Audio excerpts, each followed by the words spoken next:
अस्सलाम वालेकुम नाज़रीन, आज की ताज़ा तरीन और अहम ब्रेकिंग न्यूज़ से आपको आगाह करते चलेंगे। वज़ीर आज़म इमरान खान ने इंडिया को बहुत बड़ी धमकी दे दी है। जी नाज़रीन, वो धमकी क्या है ये हम आपको मुकम्मल तफसील से आगाह करते हैं इस वीडियो में। लेकिन वीडियो में आगे बढ़ने से पहले अगर आपने हमारे वीडियो को लाइक और चैनल को सब्सक्राइब नहीं किया तो जल्दी से कर दें और साथ खड़े घंटी के बटन को भी दबा दें ताकि मजीद ऐसी वीडियो आपको वक्त पर और बआसानी मिलती रहे। तो दोस्तों, आपका कीमती और प्यारा वक्त ज़ाया किया बगैर बढ़ते हैं वीडियो की जान। वज़ीर आज़म इमरान खान का कहना है कि पाकिस्तान अब हर मुमकिन कोशिश कर रहा है कि कश्मीर को आज़ाद कराया जाए। अब इंडिया कोई भी हमें धमकी देगा तो हम उसे तबाह कर देंगे।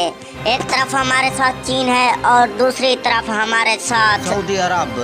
हमारी फौज हर वक्त तैयार खड़ी है लड़ने के लिए। भारत की नींदें अब हराम हो चुकी हैं। जी नाज़रीन, जो रिपोर्ट आपके साथ शेयर की जाती है वो 100% तस्लीम शुदा होती है। तो दोस्तों, मैं भारत का वो वीडियो क्लिप भी आपको दिखाता हूँ। लेकिन उससे कबल वीडियो पसंद है तो वीडियो को लाइक करना ना भूलें।